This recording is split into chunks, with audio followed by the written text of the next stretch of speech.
Okay, picture this. Have you ever replayed a passing, literally 5-second conversation in your head for 5 hours straight?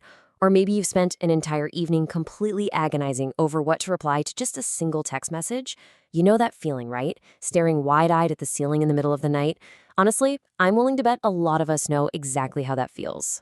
Welcome to today's Explainer. I am absolutely thrilled to break down the science behind all this with you. We are going to explore why our brains sometimes feel like they have, 50 open browser tabs running all at the exact same time. We're going to dive deep into the psychology of overthinking, looking at the real, well-documented signs that your brain might just be working a little too hard. And what's truly staggering here is just the sheer volume of people going through this. According to research by the late psychologist Susan Nolan Hoeksema, a massive 73% of young adults aged 25 to 35 report overthinking regularly in their daily lives. Now, that number does drop to about 20% for folks over 60, but if you're a young adult tuning in and your brain simply will not shut up, well, science says you are in very, very crowded company. So here is our roadmap for today. We'll be covering number 1, the overthinking epidemic; 2, mental loops; 3, paralysis and avoidance; 4, external validation; 5, the physical toll; and 6, breaking the pattern. Section 1, the overthinking epidemic, the modern reality. I want to speak directly to you for a second and just lift any burden of shame you might be carrying about this. If you feel completely buried under 50 mental browser tabs, you are not broken, and you are definitely not lazy. Chronic overthinking is incredibly common. It's what psychologists refer to as rumination in its more intense form, and honestly, it's a completely understandable reaction to modern life. Section 2, mental loops, the echo chamber. So this brings us to sign 1, rumination. Psychologists define rumination as mentally replaying something that already happened over and over again without ever actually landing on a resolution. You just fixate on a negative experience, what happened, why it happened, what it means about you. And the tricky part? Your brain actually thinks it's problem solving when you lie awake replaying that awkward work meeting. But in reality, it's just spinning its wheels without getting any actual traction. Because there is a massive difference between healthy processing and overthinking, between reflection and rumination. Reflection asks a really productive question. What can I learn from this? And then, crucially, it moves on.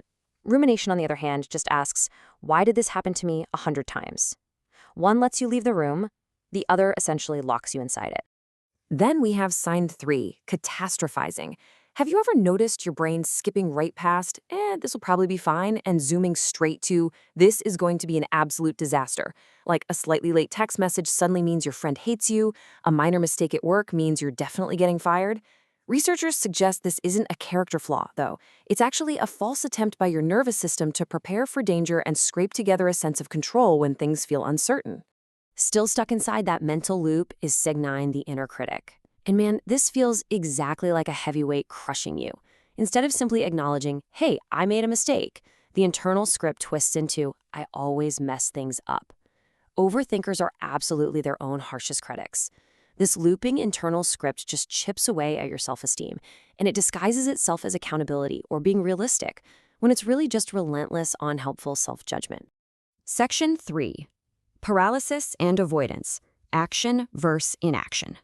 These internal loops eventually bleed into our actions, manifesting as sign 2, analysis paralysis. You find yourself completely frozen at a crossroads, and we aren't just talking about big life choices here. It's when choosing a font for an email or picking a restaurant you've literally been to 50 times feels just as overwhelming as changing your career.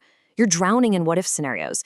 People often mistake it for just being careful, but there's a huge difference between carefully weighing options and simply drowning in them. It completely drains your energy. Which leads us directly to this totally counterintuitive truth, giving us sign 7. People always assume procrastination means you're careless or avoidant, but often it's the exact opposite. You procrastinate because you are thinking way too much.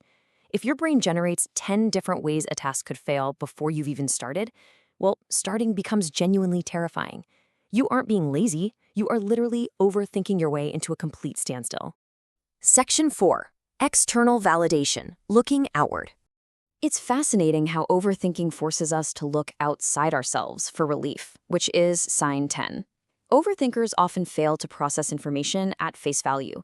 Instead, they treat other people's completely neutral behavior as this anxious puzzle that has to be solved. If a friend is just having a quiet day, the overthinking brain doesn't see neutrality. No, it sees a personal failure or some impending rejection.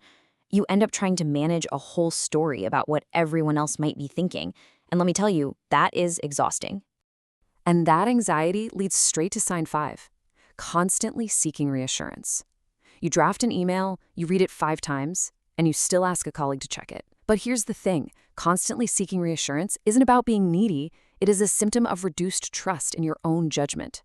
You're just looking for external validation to momentarily quiet that loud internal loop in your head. Section 5. The physical toll, body and mind. It is definitely time to shift from the mental to the physical, because your body feels every single one of those open tabs. This is sign 6, and it's the one people miss the most. Chronic overthinking has real, tangible physical effects. We're talking fatigue, tension headaches, muscle tightness, a constantly unsettled stomach, and deep emotional exhaustion. Why? Because your body cannot distinguish between a real present threat right there in the room and an imagined future threat your brain is just worrying about. Your nervous system is essentially on high alert 20 hours a day. And that physical toll hits hardest at night, bringing us to sign 4, the 1 a.m. showtime. During the day, work and distractions keep your ruminations somewhat contained. But at night, when the lights go out, your looping thoughts finally have the stage entirely to themselves. Health resources consistently list difficulty falling asleep as a primary symptom of chronic overthinking. Finally, for the signs, we have sign 8, low trait mindfulness. You can be physically present at a wonderful birthday dinner, but mentally you are completely absent, stuck on an email you sent 4 hours ago. High overthinking and low mindfulness just feed off one another. You struggle to stay grounded in the present moment without judging your own thoughts, which just perpetuates that awful physical and mental exhaustion. Section 6. Breaking the pattern, finding relief.